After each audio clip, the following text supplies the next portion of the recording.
Olá, bem-vindo ao Future Proof Talks. Neste episódio vamos falar de dívida. A dívida global já representa mais de 3 vezes o PIB mundial. É colossal. A base para esta conversa é um livro de Ray Dalio, fundador da Bridgewater Associates.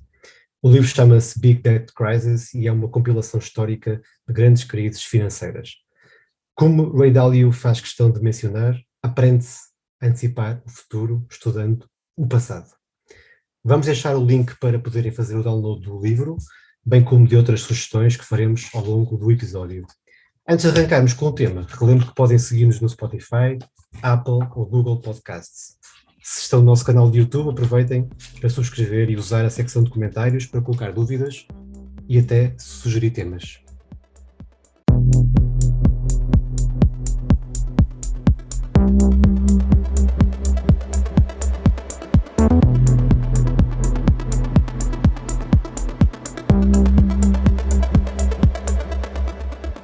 Bem-vindos ao Future Proof Talks, um podcast sobre poupança e investimento com análise de expectativas para os mercados, tomada de decisão e filosofia de vida. Vítor Ribeiro e Henrique Amaral Dias conversam sobre o que estão a ver, a escrever e a ler com foco no futuro. As opiniões expressas refletem apenas a opinião dos participantes e não vinculam a Future Proof Wealth Advisors. Todos os exemplos, informação, nomes de pessoas ou instituições descritos e falados no podcast são apenas para fins ilustrativos e não são uma recomendação. O Future Proof Talks não é nem pretende ser um substituto do aconselhamento personalizado.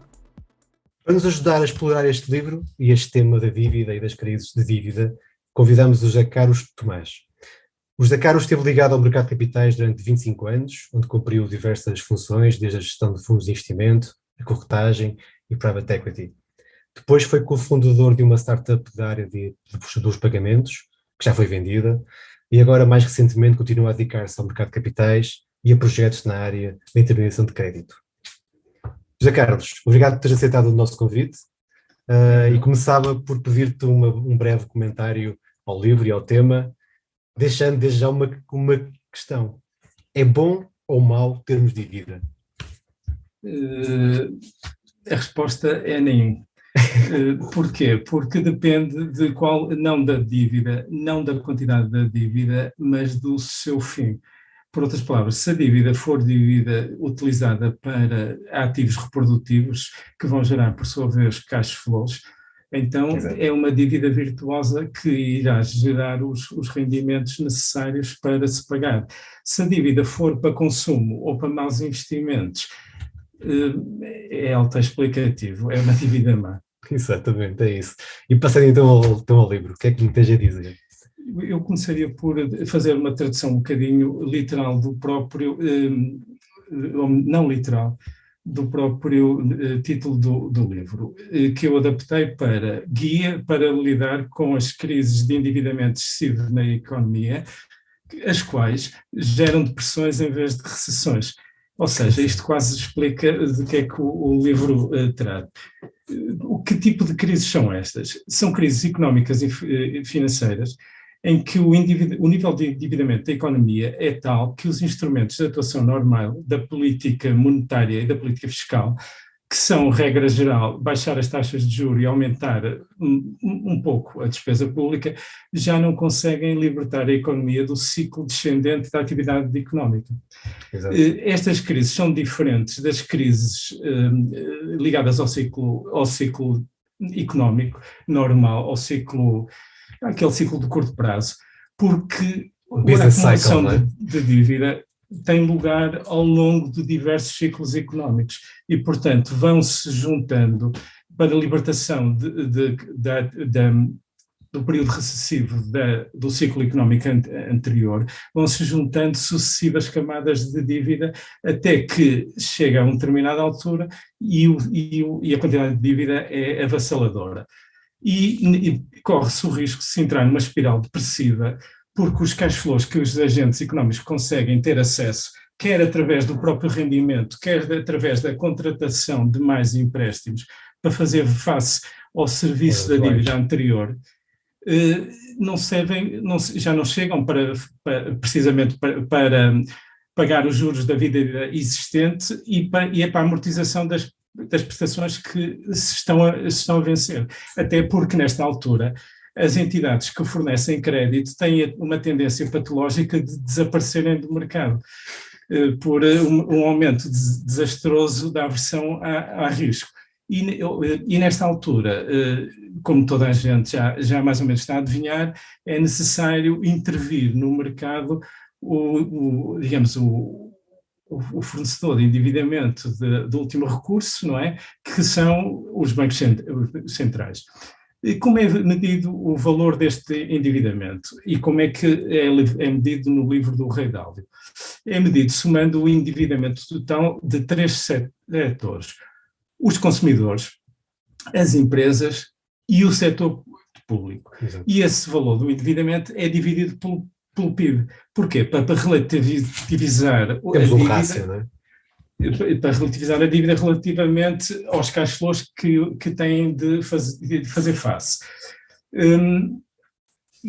Portanto, no fim de contas, há uma analogia entre o PIB e o cash flow, não é? Nas empresas. Porquê que não se considera o endividamento do setor financeiro? Por 2 razões. Primeiro, para evitar o double counting. Por outras palavras, porque a dívida do setor financeiro é um ativo de outros agentes económicos. Exato. Aliás, eu queria aproveitar aqui para fazer uma petição para mudar o nome do depósito bancário para empréstimo ao banco. Pois conto com a vossa assinatura subsequentemente. Exatamente. Ou seja, por essa razão e pelo peso do chamado shadow banking sector, portanto, o sistema bancário sombra. Uhum. O que é o sistema? Portanto, que é diferente na zona euro e nos Estados Unidos e noutros países. Como nós sabemos, a zona euro a provisão de crédito à economia é muito mais dependente do setor bancário, e nos Estados Unidos há um conjunto de outras entidades, enfim, que o senhor Paul McCauley da PIMCO entendeu designar pelo sistema bancário sombra, não é? Sem nenhuma conotação negativa, que fornecem a maior parte da quantidade de endividamento que está por trás do crescimento da economia. Pronto, seguidamente, no livro do Rei Dálio são identificadas 2 tipos de depressões que são causadas pelo excesso de endividamento. Segundo o Rei Dálio, existem 2 tipos. Portanto, ambas geram depressões, em que a depressão é uma queda da atividade económica superior a 3% do PIB. 3%. PIB real, não é? Real, exatamente. Pois é muito importante essa distinção que o Mário aqui agora chamou a atenção. E, portanto, essas depressões podem ser de 2 naturezas: ou deflacionárias, quando o endividamento é, digamos, assumido ou acumulado em moeda própria do país, e depressões inflacionárias, que têm tendência a ocorrer quando o endividamento é acumulado em divisas externas, ou seja, na moeda própria de outro país. E depois o Rei Dálio, da análise de uma série de 48 episódios, que são, digamos, somados aritmeticamente para fazer uma média, chega à conclusão que, portanto, o trigger do nível de endividamento nas depressões deflacionárias, que são as em moeda própria do país, é 300% do PIB.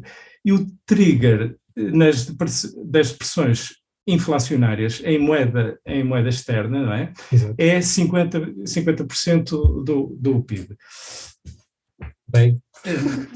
O que, já agora, uma pequena parte, o que nos permitiu, na crise de 2011, a nós, Portugal, chegarmos a quase 400% do PIB, enquanto nas crises do século passado e dos anos 80, a coisa ficava negra muito antes, porque o nosso endividamento era, sobretudo, conseguido em termos de moeda em divisas externas. Exato. Pronto, o livro está dividido em 3 partes. O livro físico até tem três volumes, o livro digital Portanto, tem um total de 480 páginas, dividido em três páginas, uma introdução teórica um bocadinho, como eu ia dizer, desgastante, que tenta caracterizar as diferentes fases destes dois tipos de pressões, do ponto de vista de um gestor de ativos, e eu vou deixar isto para desenvolver mais tarde, se justificar. E depois há uma segunda parte, que é uma cronologia muito completa e é que é talvez a melhor parte do livro, onde são abordados 3 episódios históricos particularmente importantes.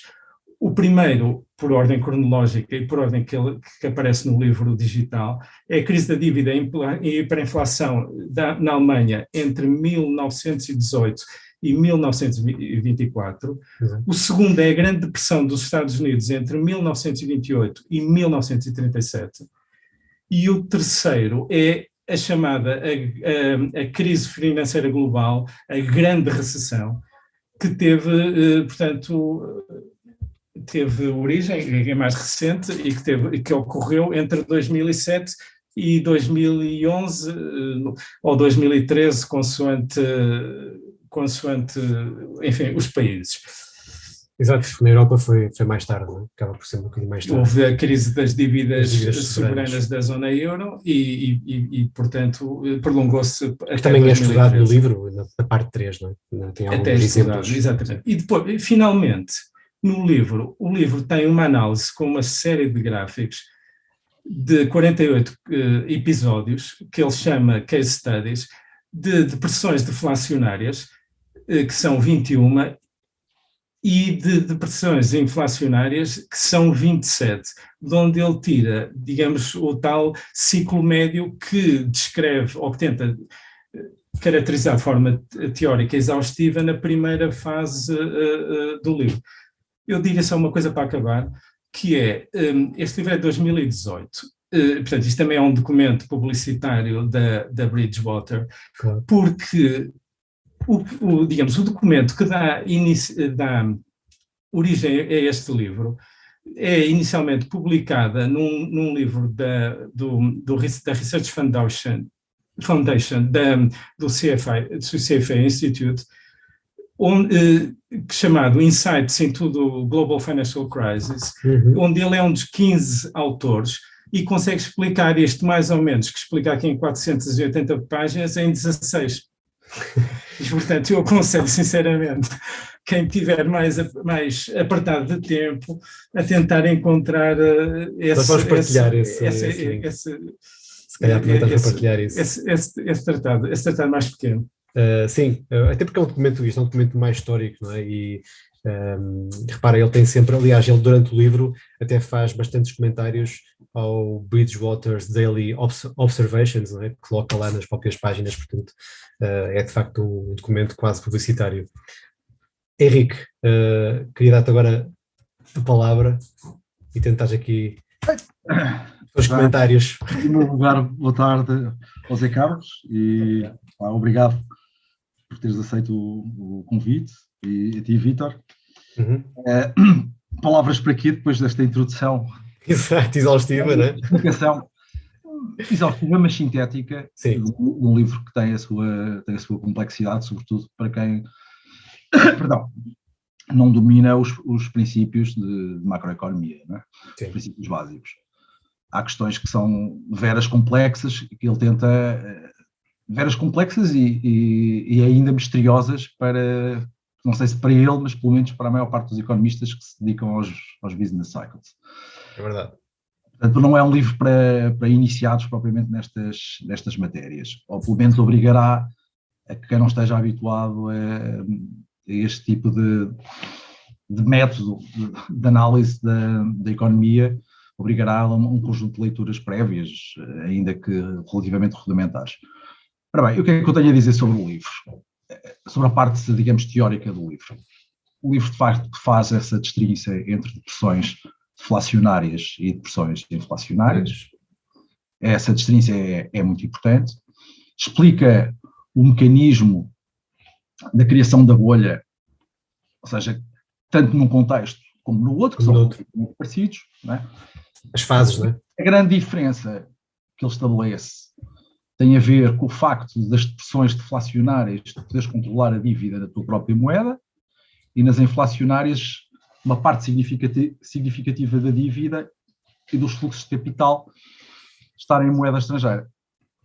É evidente que isso tem a ver com um princípio básico, que se chama-se a regra de Tinbergen, em que o número de instrumentos de política tem que ser igual ao número de variáveis-alvo macroeconómicas. Pelo menos igual. É evidente que as pressões inflacionárias são os países mais vulneráveis, visto que para terem financiamento têm que recorrer a empréstimos externos. O que significa que toda a gestão da dívida se torna muito mais complexa por insuficiência de instrumentos de política. A segunda coisa que é fundamental no livro perceber é o que é a boa gestão e a má gestão destas crises de dívida que ocorrem tanto num tipo de economias que controlam a sua dívida, que está na sua moeda, como nas outras.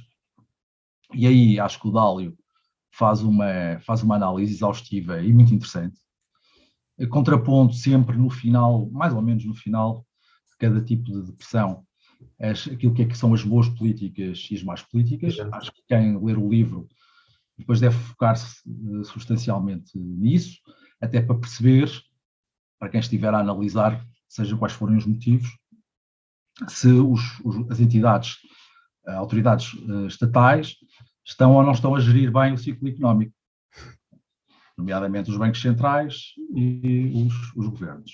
Depois também achei particularmente interessante uma observação crítica que ele faz da atuação dos bancos centrais.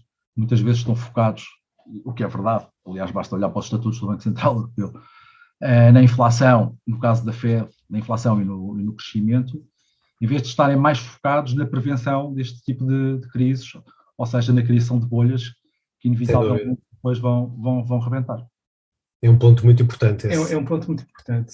E se me permitem, ele aí está a responder a uma parte do discurso, a uma mudança de discurso do Presidente da Reserva Federal, o Alan Greenspan, que em 1996 fez pela primeira vez o discurso que toda a gente ouviu falar da exuberância irracional, e que depois do que aconteceu relativamente à crise das dot-coms e enfim, que claramente foi uma bolha no mercado acionista, numa parte desse dito mercado, ele passou a filosofar sobre as bolhas e que era difícil descobrir uma, e que se calhar o Banco Central não tinha obrigação nenhuma de fazer isso, e o Rei Dálio diz-lhe assim, mas se os bancos centrais têm de se preocupar com a atividade económica, e estas bolhas têm efeitos devastadores sobre a atividade económica,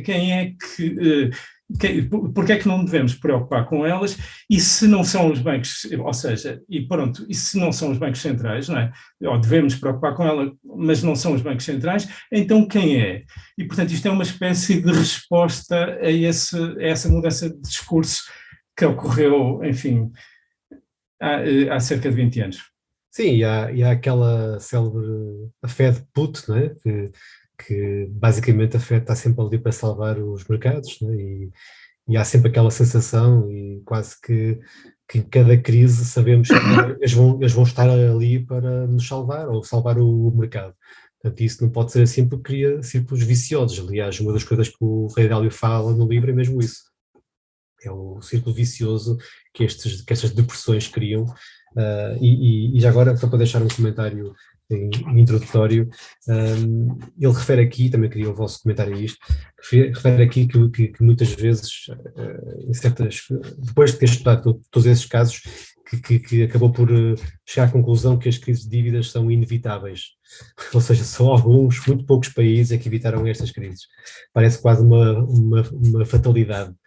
Isto está muito relacionado com o fator psicológico, ou seja, porque as pessoas acabam por... O financiamento não é uma ciência exata, não é? Não concordas, José Carlos? Eu não concordo, e vou dizer porquê. Há um conjunto de economistas que recentemente vem abordando a questão da previsão do ciclo financeiro por contraposição ao ciclo económico, e que diz que até que o Banco Central até têm feito um trabalho mais ou menos razoável relativamente, digamos, à suavização do ciclo económico, e que que levou a que a determinada altura, em 2007, já em plena fase descendente para a crise financeira, em fevereiro, portanto, o novo presidente da Reserva Federal, o Ben Bernanke, que tinha recebido o testemunho do Sr. Alan Greenspan em setembro de 2006, falasse em frente ao Congresso portanto, na economia Goldilocks, que no fim de contas é uma metáfora para a grande moderação, em que a grande moderação seria, digamos, o amortecimento da dimensão dos ciclos económicos subsequente à Segunda Guerra Mundial. Naquele livro, uma estabilidade, não é? Sim, sim. A dimensão dos ciclos serem mais pequena. Exatamente. No fundo chama-se estabilização dos ciclos económicos. Exatamente. No entanto, há uma economista que até teve responsabilidades portanto, na administração Obama, que se chama Christina Romer, que fez a análise dos ciclos económicos anteriores, portanto, à Primeira Guerra Mundial, com os instrumentos financeiros, com os instrumentos estatísticos recentes, e vice-versa dos ciclos atuais com os instrumentos anteriores, e digamos, a conclusão dela, enfim, que eu estou aqui a reproduzi-la tal e qual, e como eu costumo dizer, eu estou a vender o peixe ao preço que eu comprei, portanto não faço nenhum juízo de valor. Ela diz que não houve grande moderação. E isso faz parte do prefácio deste livro que eu mencionei também, da Research Foundation, onde o Dalio escreve apenas 16 páginas, e na introdução, portanto, o redator-chefe do CFA Institute faz precisamente essa referência. Isto para voltar atrás, que há um grupo de economistas que começam a questionar seriamente, digamos, a qualidade dos modelos económicos que são utilizados para prever variáveis como, para não ir muito longe e para não dizer mal de ninguém, a inflação recentemente. Eu tenho aqui um estudo de 5, enfim, economistas super, enfim, importantes e reputáveis, onde está a diretora de research do FMI, onde eles fazem a previsão em maio de 2021 que a inflação iria chegar nos Estados Unidos apenas a 2,5%, eventualmente a 3%, e seria só em 2023. Ou seja, qualquer pessoa normal, ou seja, digamos, uma pessoa que tem de, na prática, tomar decisões sobre ativos financeiros, olharia para isto e dizia: estas pessoas usam modelos que de facto não servem para tomar atuações práticas, não é? Tomar decisões no dia a dia. Sim. Sim, a questão, por exemplo, do PIB é um caso desses, não é? O PIB é outro há caso. quem diga, já ouvi vários comentários, várias análises dizendo que nós analisamos a economia de hoje, que é uma economia muito menos intangível, muito mais intangível, não é? Com setores muito menos industriais, mais digital, com métricas do século passado. Portanto, até que ponto é que estamos a avaliar, de facto, o estado da economia e a saúde da economia, e a expectativa que temos para a economia no futuro, estamos a avaliar corretamente com essas métricas, não é? Eu distraí-me aqui um bocadinho e divaguei um bocadinho e acabei por não falar, de dizer o que ia dizer. Exato. Que é, portanto, os tais economistas é um tal Cláudio Boro e um indivíduo, Bill White, que tiveram responsabilidades quer no Bank of International Settlements, portanto, Banco de Pagamentos Internacionais, e foi governador durante muitos anos do Banco Central do Canadá. E eles começam a fazer um trabalho muito interessante relativamente à estabilidade dos ciclos financeiros. E dizem que os bancos centrais, e contra eles falam, têm feito um péssimo trabalho relativamente à estabilização dos ciclos financeiros de longo prazo. Sim, mas diz. Sim, não, mas é isso. É isso. Eu estava a dizer porque assim, aqui no livro, que já queria lançar aqui um tema, ele fala muito do have e do have not, né? Que aliás houve, e passando já aqui à primeira crise que podemos analisar, que é uma depressão inflacionária, que é a crise da hiperinflação na Alemanha, não é? E ele refere aqui isso, que os bancos centrais e os governos, portanto, os policymakers, né? Os policymakers acabam por estar num dilema em muitos momentos, não é? Que, por um lado, podem, digamos, salvar os credores, por outro, podem beneficiar os devedores. Não é? Há aqui duas formas de trabalhar as crises. Podem aplicar medidas de austeridade, podem fazer reestruturações, podem, sei lá, até há uma outra situação que se fala muito, que é, digamos, financiar diretamente as pessoas, não é? Como aconteceu nos Estados Unidos, com os cheques a chegarem em casa das pessoas. Portanto, há aqui várias formas de trabalhar a crise. E estavas a referir isso, José Carlos, e eu lembrei-me deste caso, de facto. Achas que neste momento, digamos que, eu acho que isso acontece, mas queria a tua opinião, os bancos centrais estão a aumentar as desigualdades, ou seja, estão a fazer com que, de facto, os mais ricos se tornem ainda mais ricos? Eu não queria entrar num mundo político, atenção, não tem nada a ver, mas tem a ver com este cenário que estamos atualmente. Eu vou responder muito rapidamente. E de uma forma muito sintética e curta. O principal desastre que está a ser criado pela política de taxas de juros baixas é a acessibilidade à habitação por parte das camadas mais jovens.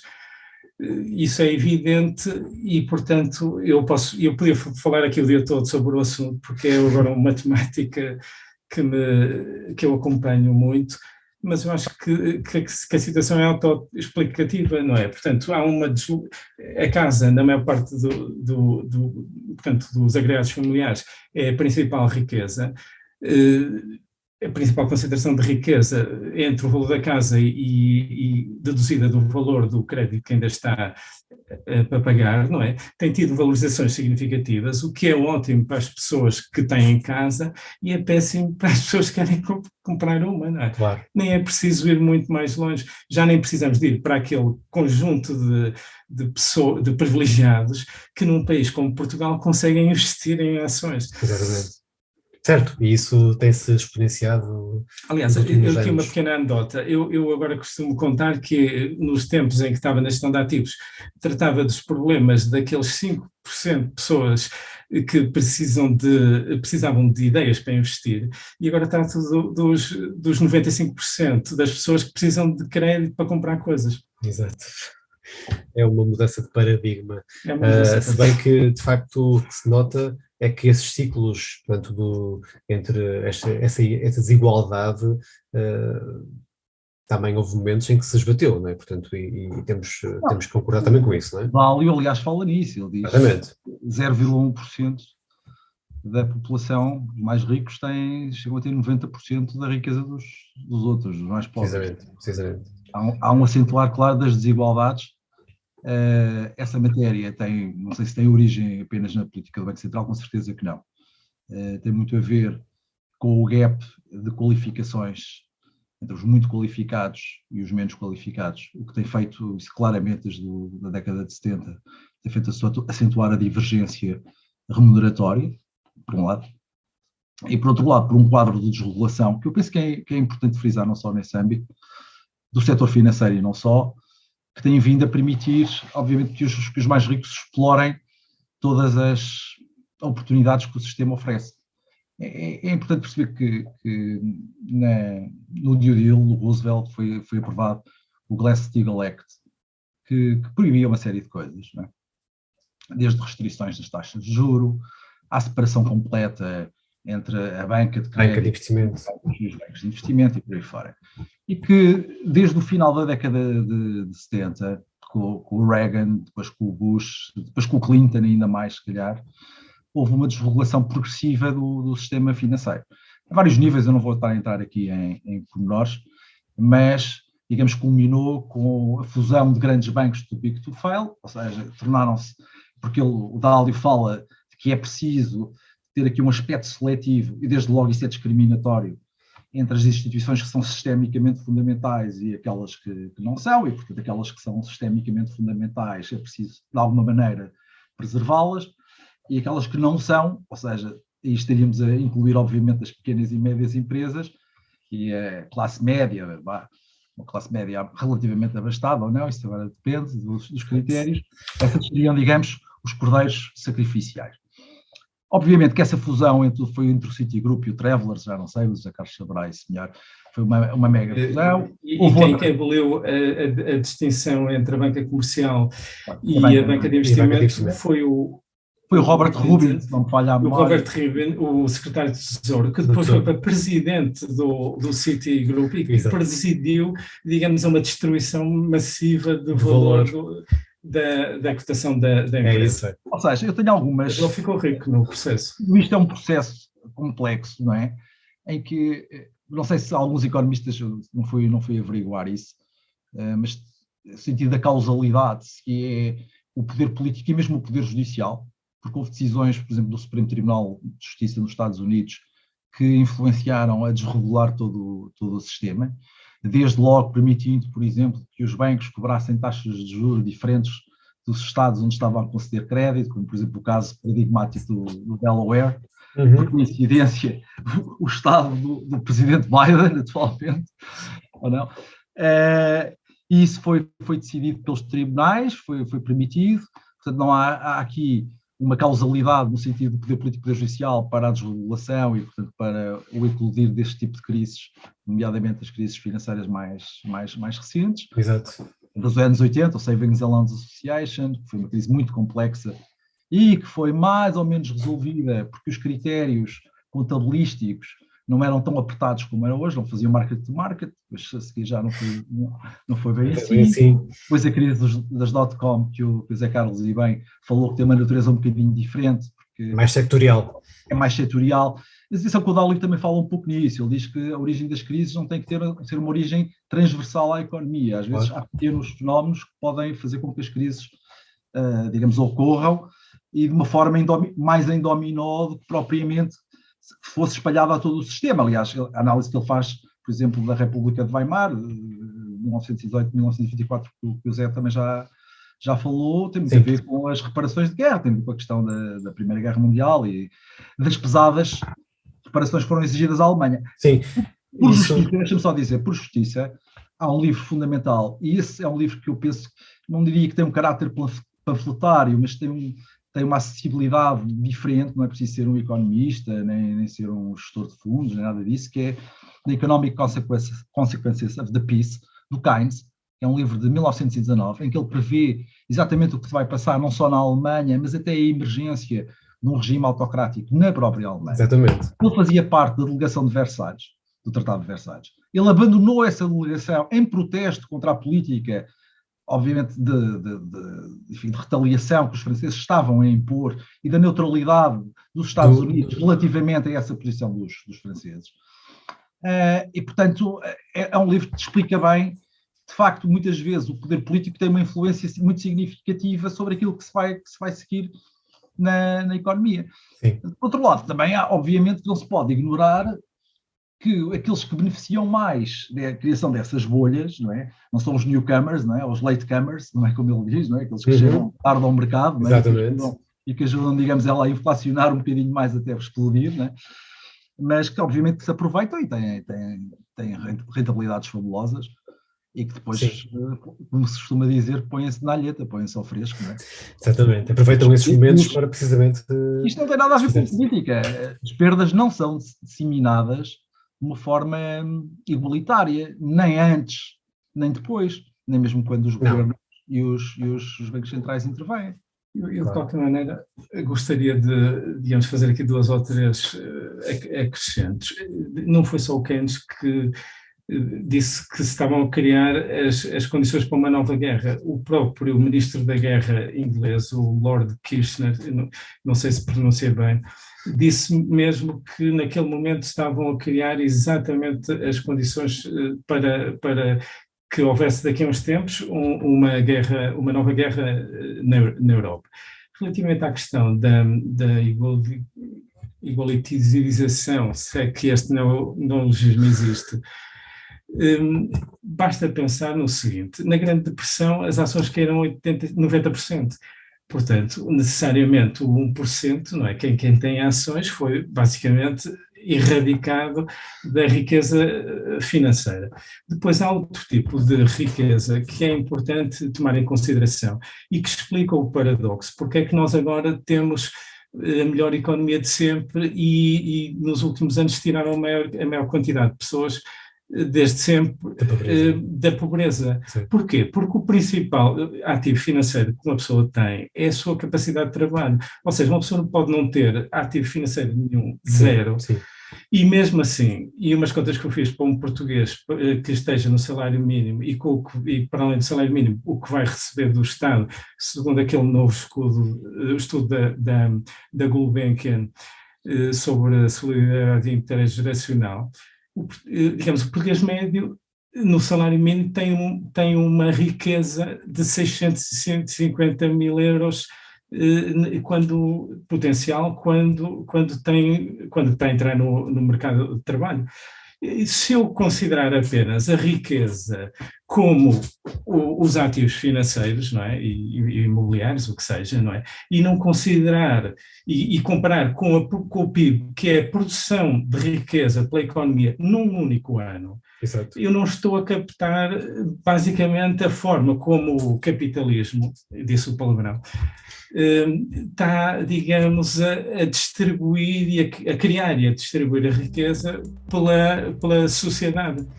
Sim, nós até naquilo que falamos sobre quando falamos de riqueza, até temos muitas vezes dito isso separado, a parte que é o capital humano e o que é capital financeiro. E nós, quando somos jovens, o nosso capital principal é o capital humano, de facto, não é? Isso é importante que se refira e faz parte, de facto, e ainda bem que referiste isso. Obrigado, José Carlos e Henrique. Ficamos por aqui nesta primeira parte do programa dedicado ao livro Big Debt Crisis, onde falamos de ciclos de dívida, nomeadamente nas depressões financeiras, provocadas por ciclos de inflação e ciclos de deflação.